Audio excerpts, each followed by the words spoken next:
윤석열 대통령이 오늘로 취임 한 달을 맞았습니다. 국민의힘 지도부와 오찬도 가졌죠. 야당인 민주당은 우상호 비대위가 출범을 앞두고 있습니다. 그런데 여야 모두 차기 당권, 당 주도권을 놓고서 집안 싸움도 계속되고 있습니다. 이와 관련해서 최영두 국민의힘 의원, 이소영 더불어민주당 의원 두 분 모시고 자세히 이야기 나눠보겠습니다. 어서 오십시오. 안녕하세요. 네, 안녕하세요. 안녕하세요. 네, 먼저 윤석열 대통령 취임 한 달에 대한 평가를 두 분께 들어보겠습니다. 국정 운영 논하기 좀 짧은 시간이기도 하고요. 잘했다는 분도 있고 부족하다는 분도 있을 겁니다. 먼저 이소영 의원님이 어떻게 한 달을 평가하실 수 있겠습니까? 평가를 하기에 조금 이른 측면도 있는데요. 그러니까 저는 벌써부터 악평을 하고 싶지는 않습니다. 잘 되기를 바라고 네, 지금까지 한 달여를 봤을 때는 형식적인 소통은 확대된 측면이 있는데 실질적인 소통은 좀 약화된 측면이 있다. 저는 좀 이런 인상이 들었습니다. 네. 형식적 측면은 이제 저 도어 스태핑 하는 맞습니다. 것처럼 이제 기자들하고 일문일답하는 거요. 네, 이런 질의응답을 상시적으로 한다라고 하는 점은 좋아 보이고요. 근데 다만 진짜 소통이라고 하는 거는 어떤 유효한 합리적인 문제 제기가 있을 때는 태도를 변화하기도 하고 판단을 바꾸기도 하는 게 이제 진정한 소통일 텐데 최근 검찰에 대한 편중 인사, 그러니까 온갖 금융 재정 법과 관련 없는 요직에까지 검찰 인사들을 등용하는 거에 대해서 사실 여당 내부에서도 비판이 나오고 있는 상황인데도 검찰 출신 더 뽑을 수 있다. 이제 이런 태도는 조금 대화만 하고 실제 이제 실질적 그 반영은 하지 않는 것이 아닌가 하는 약간의 우려가 들었습니다. 형식적인 측면에서는 소통하려는 노력도 엿보이지만 실질적으로 국민들의 그리고 또 여러 전문가들의 비판을 수용하는 것은 좀 약한 것 아니냐라는 지적인데요. 최영두 의원님은요? 네, 지금 한 달이니까 이런 시간이겠죠. 그러나 오늘 갤럽 여론조사를 보면은 상대적으로 조금씩 그 국민의 신뢰도가 조금씩 회복되고 상향되고 있는 건 사실 같습니다. 근데 지금 우리가 주목해야 될 대목은 굉장히 정말 양극화된 그런 선거 결과를 통해서 당선되었고 또 여소야대라고 하는 이 사실 우리 국회 사상 찾아보기 힘든 막강한 야당과 이 대화를 해야 되는 그런 어려운 상황이었습니다. 그런 가운데 이제 초기 인사에서 역시 그 인사란 것은 대통령이 행정부 수장으로서 국가를 이끌기 위한 자신의 정책과 계획을 넣은 것인데 여기에 대해서는 조금 여러 가지 논란이 있을 수가 있고 또 국회 인사청문 대상이지만 이 부분이 조금 많이 진통을 겪었습니다. 이 와중에 여러 가지 형식적인 변화, 어쨌거나 대통령은 지금 도어스태핑이라는 걸 통해서 부단히 무엇인가 답변하지 않으면 안 되는 처지에 놓였습니다. 그래서 국민들이 직접적으로 이렇게 언론을 통해 대신 물어볼 수 있게 되었고 거기에 대해서 답변을 또 내놓으면서 이 답변이 또 논란이 되기도 하지만 어쨌거나 계속 답변해야 되고 소통해야 되는 그런 강제적인 환경에 지금 놓여진 건 사실인 것 같습니다. 그런 와중에 특히 이제 지금 한 달 지난 사정에 이제 본격적으로 글로벌 경제 허리케인이 다가오고 있다고 합니다. 그리고 퍼펙트 스톰이라고 재정 또 무역 못할 것 없이 쌍둥이 적자가 최악의 적자가 되고 있고 이런 굉장히 어려운 경제 상황이기 때문에 사실 경제 비상대책회의를 지금 가동하고 있는 상황이거든요. 그래서 지금 이런 눈에 보이는 이런 변화도 중요하겠지만 그것보다 더욱더 지금 다가올 근본적 위기를 어떻게 대응할 것인가 여기에 이제 사실 1개월 넘어 이번 여름 지나면서 이 태풍을 어떻게 감당할 것이냐 이게 더 큰 과제 같습니다. 경제 위기 전 세계의 위기니까요. 그렇습니다. 어떻게 극복하느냐가 이제 대통령의 지도력을 볼 수 있는 대목인데 최근에 화물연대 파업과 관련해서는 노사 자율적으로 풀어야라는 생각이 좀 대통령이 확고한 것 같더라고요. 어떻게 생각하십니까? 노사가 자율적으로 잘 풀 수 있을까요? 저는 사실 그 말씀이 많이 아쉬웠고요. 사실 그러니까 정치인이라고 하는 사람들 직업이 사회적인 갈등을 조정하고 문제를 해결하는 것이잖아요.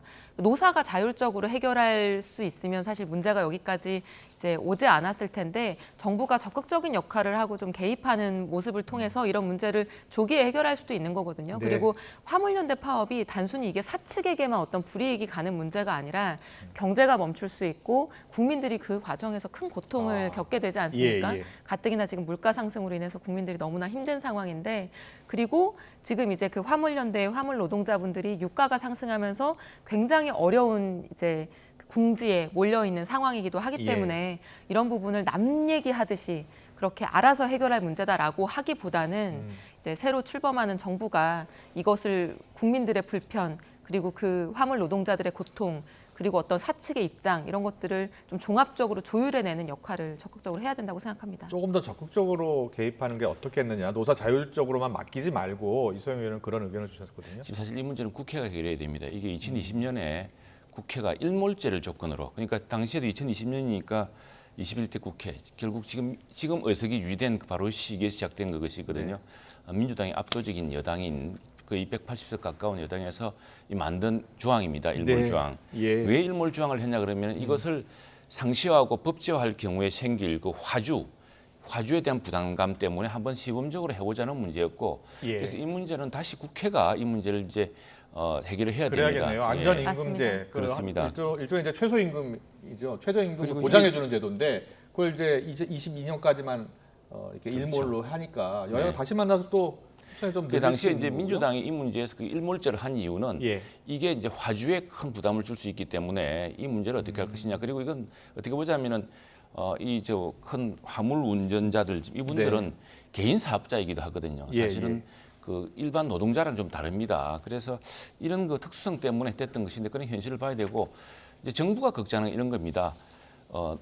노측이 아니죠, 사실. 이 화물 연대 쪽에서 이 협상력을 높이기 위해서 아주 강압적인 방식, 불법적인 점거, 농성, 또 차단 이런 걸 합니다. 이것은 사실은 그 우리가 노동조합법이 허용한 또 파업이 허용한 그런 적법한 절차 범위가 아니거든요. 이것들이 실제로 더 큰 문제를 일으킬 수 있고, 과거에 이제 우리 정부가 조금 이런 문제, 지난 정부가 좀 지나치게 관용적인 측면이 있었습니다. 그러나 법은 법대로 지켜야 되고, 이것은 누군가의 재산권에 관한 문제이고 하기 때문에 주장을 하더라도 또 큰 역할은 지금 국회가 왜 일몰제를 조항했는지, 그 일몰제를 해보니까 어땠는지, 그래서 이 문제는 어떻게 보존해 줄 것인지 그걸 신속하게 논의해야 될 것 같습니다. 이소영 의원님은 혹시 이 일몰제 여야가 협상해서 결정했을 때도 국회의원 생활을 하시고 계셨나요? 제가 알고 있기로 20대 국회 마지막에 통과된 걸로 알고 있고요. 근데 이제 그러나 그 배경은 알고 있죠.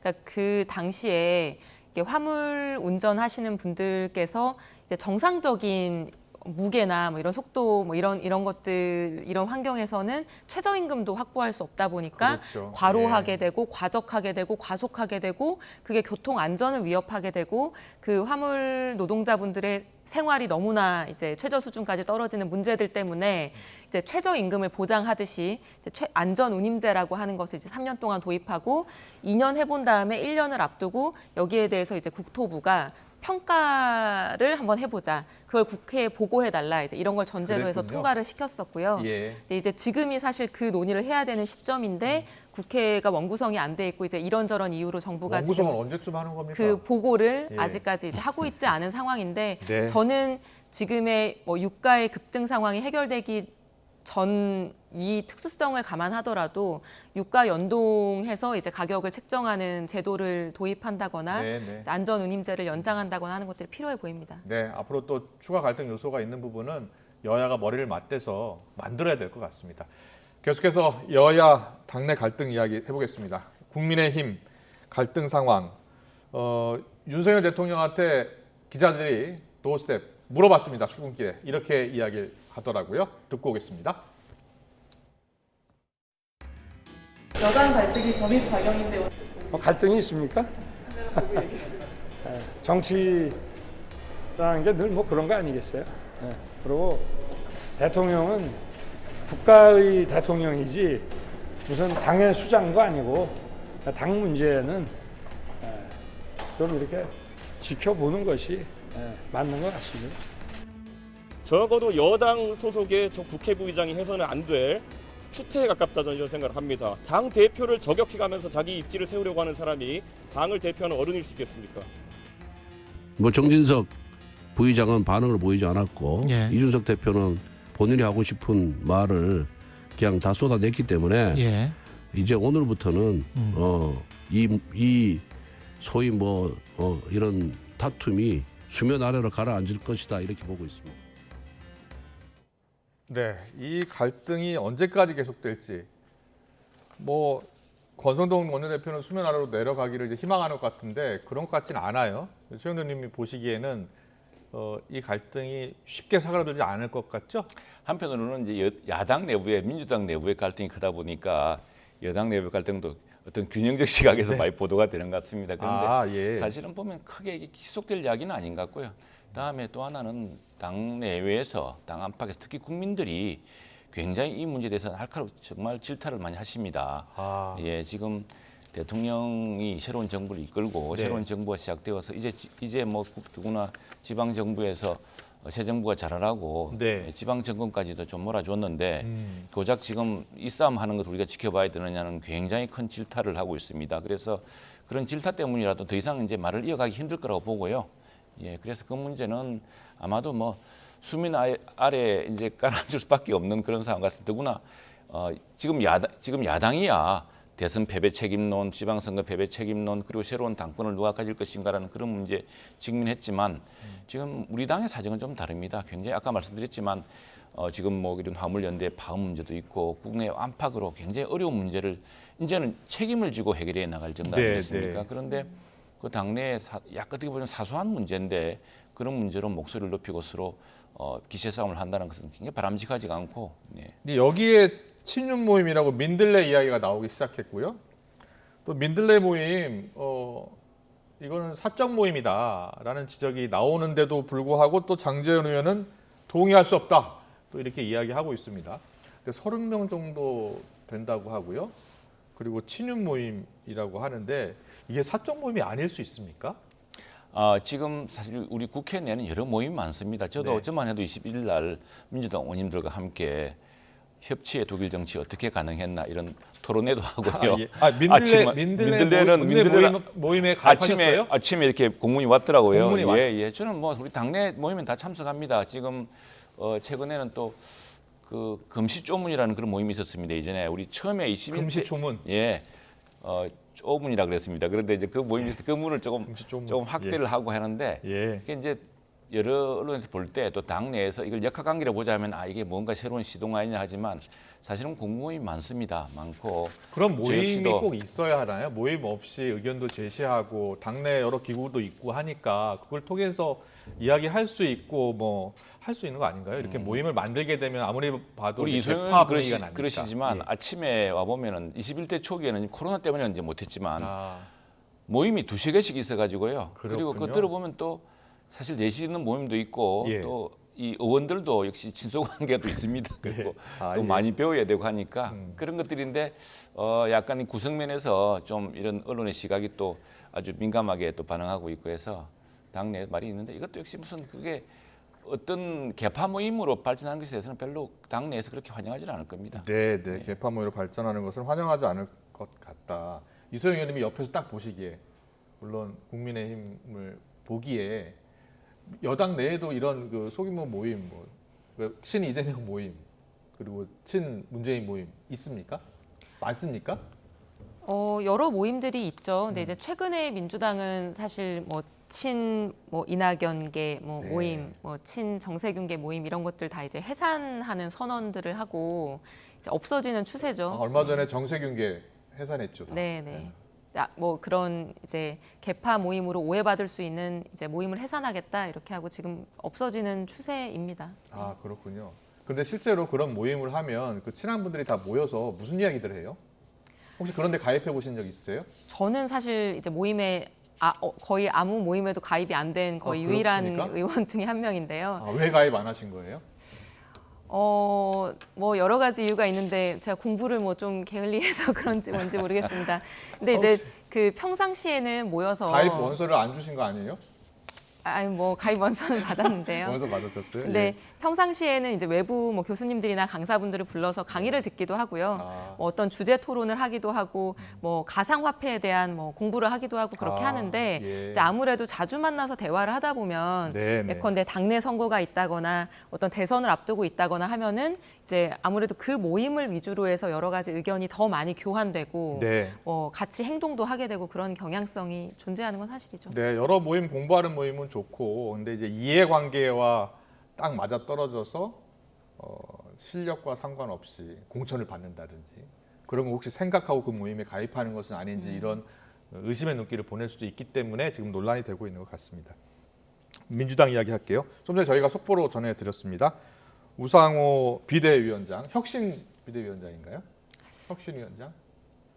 비상대책위원장이고요. 네. 그러니까 그게 이제 관리형 비대위냐 혁신형 비대위냐에 대해서 뭐 여러분들의 표현이 다른데 그냥 비상대책위원회라고 하는 게 맞을 것 이번에 같습니다. 지금 중앙위에서 이제 인준을 해준 거죠. 네, 오늘 인준이 방금 전에 된 걸로 알고 있습니다. 예. 그럼 앞으로 우상호 비대위는 이제 어떤 역할을 주로 하게 되는 거예요? 그러니까 전당대회까지 관리하고 혁신하는. 그럼 관리해야 될 조직 또 혁신해야 될 조직을 따로 만들겠네요? 따로 만들 수도 있고요. 이제 예. 원래 지금 8월 말에 전당대회가 예정되어 있고 그때 이제 새로운 지도부가 구성되게 되는데 네. 원래 전당대회를 앞두고는 전당대회 준비위원회라고 하는 조직을 만들게 되어 있습니다. 그렇죠. 예. 네, 그래서 그 전준이라고 줄여서 부르는데 그 전당대회 준비위원회에서 예컨대 당의 뭐 지도 체제를 어떻게 바꿀지 또는 이번 선거를 어떤 룰을 가지고 어떤 기준을 가지고 치를지 당의 뭐 강령이나 이런 것들은 앞으로 뭐 바꿀 필요가 있는지 이런 것들에 대해서 전반적인 토론을 하게 되거든요. 네. 그 기구에서 어떤 혁신에 대한 과제 논의를 할 수도 있을 것이고 아니면 별도로 기구를 만들 수도 있겠죠. 근데 어떤 기구에서 하는지가 중요하다고 생각하지는 않습니다. 그렇군요. 예. 그런데 보니까 이제 룰 있잖아요. 네. 그러니까 당대표를 뽑으려면 당대표 이제 선거 룰이 필요한데 그 네. 룰을 개정해야 된다는 목소리가 지금 나오고 있는 것 같더라고요. 네. 그거 보니까 그래픽을 보니까 그래픽 좀 보여주실래요? 당원 당규 이제 룰을 좀 보여주세요. 예, 전당대회 룰을 한번 보여드리겠습니다. 지금 현행 룰은 대의원 45%, 권리당원 40%, 국민 여론조사 10% 정도 반영하는 룰이 이제 당대표 뽑는 룰인데요. 근데 이 룰을 권리당원 50%, 국민 여론조사 50% 정도로 바꿔야 되지 않느냐라는 의견이 나오고 있는데 김용민 의원이 이렇게 주장하고 있어요.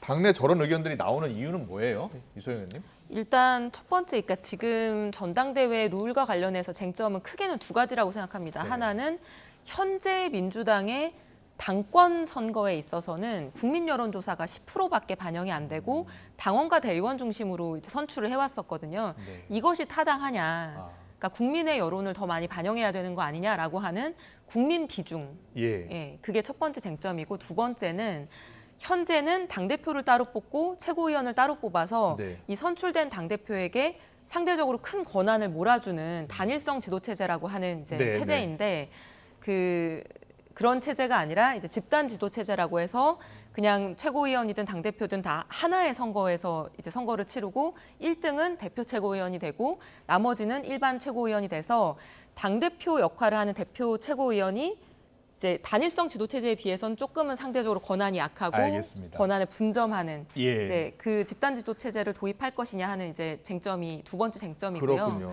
첫 번째 이제 말씀하신 쟁점과 관련해서는 사실 민주당이 당원들이 당비를 내서 운영되고 있는 측면도 있지만 이제 한 60% 많을 때는 70%까지의 재정을 국민 세금에서 충당을 합니다. 예. 국고 보조를 받는 정당이기 때문에요. 네. 근데 꼭 재정적인 측면뿐만이 아니라고 하더라도 정당이라고 하는 것이 국민의 선택을 받지 못하면 아무 역할을 할 수 없는 조직이기 때문에 국민들의 의견을 우리 당내 선거를 함에 있어서도 당권 주자를 이제 결정함에 있어서도 더 많이 반영해야 되는 것이 아닌가라는 것은 공감이 다소 큰 걸로 보이고요. 그래서 지금은 국민 여론조사 10%지만 이제 당원 50, 국민 50 이렇게 가는 게 타당하지 않나 저도 개인적으로 생각하고 있습니다. 과거에 그러면 이낙연 대표라든지 정세균 대표는 다 과거 룰로 뽑은 거죠? 그런 걸로 알고 있고요. 그런데 이게 룰을 바꾼다는 게 보면 당대표 선거를 앞두고 이런 룰을 바꾸면은 어느 후보에게 유리하다라는 이야기가 나올 수밖에 없잖아요. 그리고 권리당원 50%, 뭐 여론조사 50%라고 하면 과연 누구에게 유리할 것인가? 자, 누구에게 유리할 것 같은지 최 의원님께 물어볼게요. 누가 유리할 것 같습니까? 저렇게 만약에 룰이 바뀌면 오늘 누가 그러더라고요. 나폴레옹이 말하기를 상대 진영의 갈등에 끼어들지 마라 그랬는데. 근데 이게 끼어드는 게 아니라 이게 지금 사실은 최영도 의원님이 생각을 여쭤보는 국민 거예요. 여론조사 50% 이게 쟁점이 아니고요. 네. 당내 투표에서 당원으로 인정해 주느냐 권리 당원하고 예. 전국 대의원하고 이 비중입니다. 그러니까 전국 대의원 숫자가 이게 그 몇천 명 수준밖에 안 될 겁니다. 반면에 권리 당원은 몇십만이거든요. 그런데 네네. 몇천 명이 행사하는 표가 아. 몇십만 명이 하는 사람 훨씬 많습니다. 이게 이제 우리 당과 좀 다른데 우리는 국회의원이든 뭐 당협위원장이든 도당위원장이든 또 우리 핵책임 당원이든 똑같은 한 표입니다. 반면에 저기는 지금 전국 대의원과 권리 당원의 이 엄청난 그래서 전국 대의원이 누구냐면은 지금 그 민주당 내에 앞으로 이 진로를 결정하고 있는 핵심적인 즉 의원들과 또 그 당협 위원장과 또 도지사 이런 분들이기 때문에 이분들이 볼 때는 지금 이런 판세로 해서는 책임론을 계속 싸우다가는 네. 더 큰 패배로 간다고 볼 것이기 때문에 이런 말 친명계가 불리하다 보는 거죠. 이거는 책임론을 지금 감당해야 되니까. 그렇군요. 그래서 그걸 분산시켜서 그냥 당원 전체로 가고 국민 여론조사 하자는 거 아닌가 싶습니다. 이 룰은 근데- 최종적으로 어떻게 결정이 돼요? 그 이제 비대위원회에서 안을 만들게 될 거고요. 아. 그 전 단계로 아까 이제 그 전당대회 준비위원회에서 당원 당규 뭐 개정에 대한 뭐 토론을 아마 하게 될 겁니다. 그래서 그렇군요. 그 전준위에서 토론하고 비대위에서 결정해서 아마 중앙위원회, 당무위원회 이런 과정을 거치지 않을까 싶습니다. 알겠습니다. 전당원 투표도 필요하고요. 과거 보면 전당대회 룰 가지고 정말 많이 싸우잖아요. 그러니까 아직 지금 뭐 본격적으로 논의가 안 돼서 그런데 논의가 되면 아마 또 이 룰 가지고 개파 싸움이 시작될 것 같습니다. 그런데 중요한 거는 그 국민 여론조사 비율을 높여야 된다. 그러니까 지금 대의원하고 권리당원 뭐 이 비중의 문제가 아니라 네. 이제 당원과 국민 50대 50으로 해야 된다라고 하는 거는 단순히 지금 뭐 친명이냐 뭐 네. 친문이냐 이런 구도가 아니라 저 같은 뭐 중간지대에 있는 사람들도 공감하는 부분이기 때문에 네네. 그냥 국민의 의견을 더 많이 귀 기울여야 된다라고 하는 방향성이라고 이해해 주시면 좋을 것 같습니다. 알겠습니다. 국민의힘 같은 경우에는 지금 민주당과 같이 단일 지도 체제입니까? 국민의힘 당대표에 관한 그게 선출 방식이 다르죠. 단일 지도 체제는 대표와 최고위원을 분리해서 뽑습니다. 그런데 이제 집단 지도 체제면은 최고위원을 뽑아서 제일 표를 많이 얻은 사람이 그러니까 대표 민주당도 지명이 되거든요. 그러면 국민의힘처럼 뽑자는 거네요. 네. 아니죠. 국민의힘도 단일 지도 체제입니다. 아, 그렇습니까? 당 대표를 따로 그렇죠. 뽑으니까요. 따로 뽑죠. 예, 그리고 예. 우리 따로 뽑고 있죠 지금. 그러면 이제 민주당은 따로 뽑지 않고 같이 뽑는다는 겁니까? 같이 뽑자고 주장하는 분들이 상당히 계시고 그렇군요. 네, 공감대가 어느 정도 있는 걸로 보입니다. 알겠습니다. 네. 알겠습니다. 다음 주제로 넘어가서 문재인 전 대통령 SNS 이야기를 하겠습니다. 문재인 전 대통령이 SNS를 통해서 오랜만이라면서 책을 추천을 하셨습니다. 외교와 관련한 책입니다.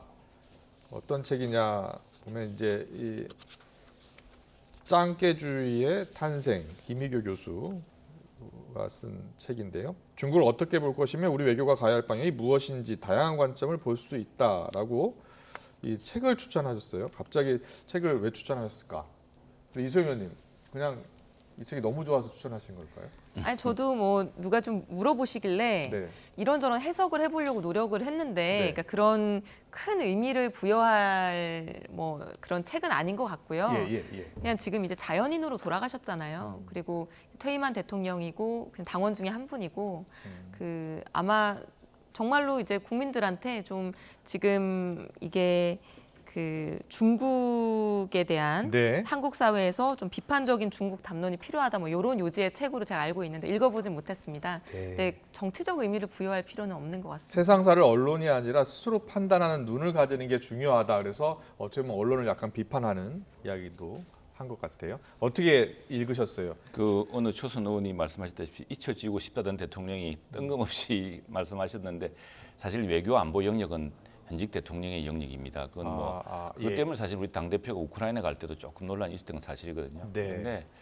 근데 그걸 떠나서라도 짱깨주의 저런 표현은 굉장히 사실은 중국이 어떤 맥락에서 인용했더라도 싫어할 표현입니다. 정말 우리가 중국과의 관계를 생각한다면 저런 식의 표현 그리고 우리 국내에서 이거 중국을 둘러싼 논쟁이라든가 또는 이런 그 이런 입장 차이가 있다 하더라도 이것이 이런 인종주의적 이런 감정주의적 차원은 아닐 거라 생각합니다. 그런데 최영도 의원님 언론의 어떤- 생활 좀 예, 많이 예. 하셨으니까 근데 우리 어떻게 언론에서 판단하세요? 왜 아니, 이거 문재인 대통령이 왜 뻑뻑하면- 추천을 하신 것 같아요? 예. 뻑하면 문재인 정치들은 대통령. 언론을 탓하는데 갑자기 왜 중국 문제 언론이 왜 이렇게 책임을 뒤집어서야 됩니까? 예. 그건 좀 부적절하다고 생각합니다. 근데 이제 문재인 전 대통령께서 이제 명확하게 표현을 하신 게 이 책 추천이 이 책의 내용에 대한 동의나 지지는 전혀 아니다. 근데 우리가 예. 고민해야 될 지점들을 담고 있어서 이 고민을 같이 해봤으면 좋겠다는 취지로 이제 글을 올리셨더라고요. 네.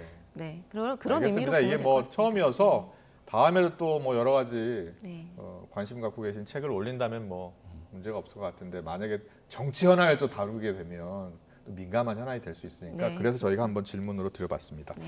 국회 원구성 협상 좀 얘기 좀 할게요. 지금 국세청장 임명 관련해서 지금 청문회도 없이 그냥 임명될 수 있는 상황이 되는 것 같아요. 일단 분위기는 원구성 협상은 이소영 의원님 왜 아직 안 되는 거예요? 그 법사위원장 그 문제 때문입니까? 뭐 실질적으로는 그렇고요. 일단은 국회의장의 임기가 종료되어서 그렇죠. 국회의장이 뽑히지 않으면은 뭐 아무리 원구성 얘기를 해봤자 이제 소용이 없는 상황인 건데요. 그렇죠.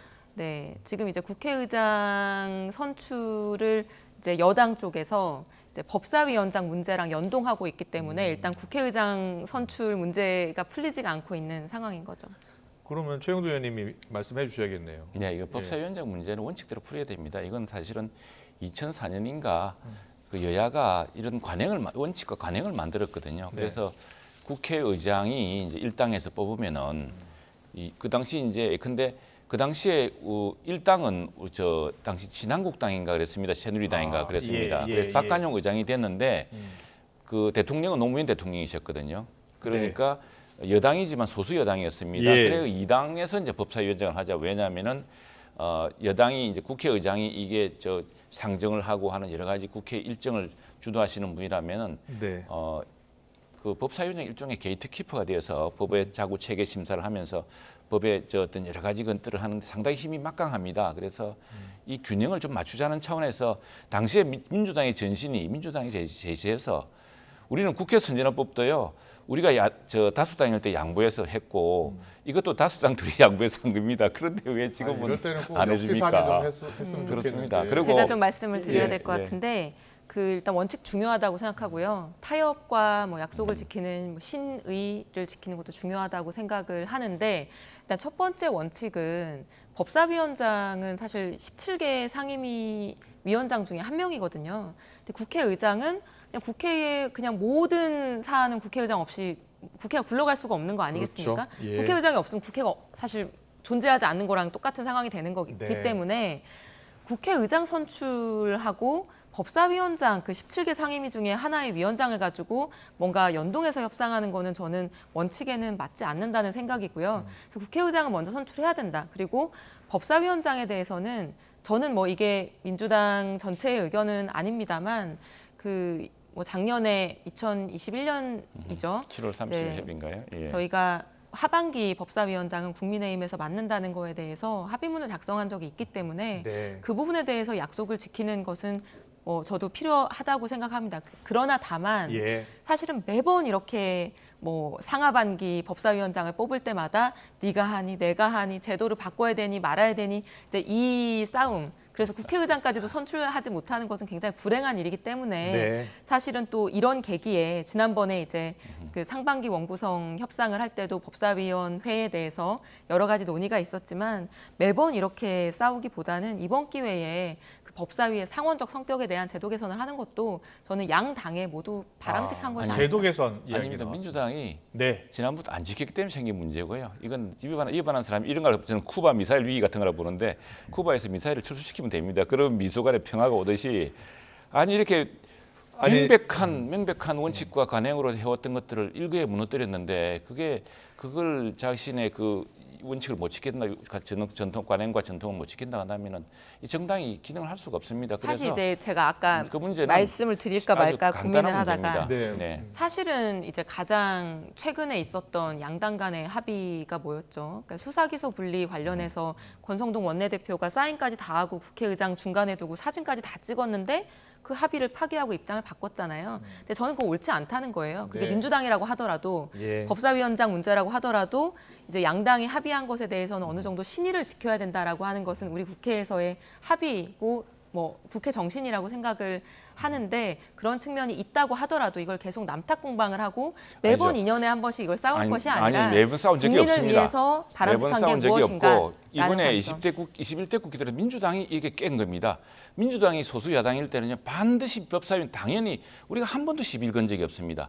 근데 180석 가까운 정당이 되자마자 이제는 룰이 바뀌었다고 룰을 깨니 똑같은 룰을 적용해 아까 전당대회도 똑같은 룰 아니겠습니까? 그런 것이고요. 그리고 이제 사실은 우리 여야 합의를 했는데 근데 저는 이렇게 이야기하고 싶습니다. 국민들이 그 문제에 대해서 이 국회의원들이 검찰 수사를 면탈받으려고 이런 야합을 했다고 비판하는데 국민을 이길 그런 여야 합의가 어디 있습니까? 그래서 합의를 왜 하셨어요? 그래서 그거를 그 원칙을 살리면서 절청을 하면 문제고 이건 국회 운영의 원칙에 관한 문제입니다. 그 원칙은 다시 회복하는 게 좋을 것 같습니다. 그러면 아주 간단하게 해결되는 문제입니다. 저는 양당이 뭐 본인이 유리할 때만 뭐 합의를 지켜야 된다고 얘기하고 분리할 때는 깨도 아무 상관없는 것처럼 얘기하기 시작하면은 우리 뭐 의회주의 정신 이런 것들 자체가 뭐 아무 소용이 없게 되는 거라고 생각하기 때문에 네. 그거는 유불리의 문제가 아니라 서로 이제 조금씩은 양보하는 모습도 가끔은 보여야 되는 것이겠죠. 네. 뭐 등가로 따질 문제는 아닌데 네. 아무튼 합의를 지키고 원칙과 전통을 지켜주는 게 정치 안정에 도움이 될 것 같습니다. 네, 뭐 합의 원칙 지켜주는 것도 중요하고요. 앞서 이제 우리 이소영 의원께서 정치의 가장 기본이 협의하고 갈등을 그렇습니다. 해소하고 네. 하는 건데 그것을 잘 지켜주면 이것도 문제가 풀릴 것 같아요. 문희상 의장이 인터뷰한 거 보니까 이것도 결국 만나서 조금씩 양보하면 해결할 수 있는 문제인 것 같다라고 또 이렇게 이야기하시더라고요. 하루빨리 좀 해결이 됐으면 좋겠습니다. 오늘 말씀은 여기까지 듣겠습니다. 네, 최영두 의원, 이소영 의원과 함께 짚어봤습니다. 오늘 말씀 잘 들었습니다. 고맙습니다. 감사합니다. 감사합니다.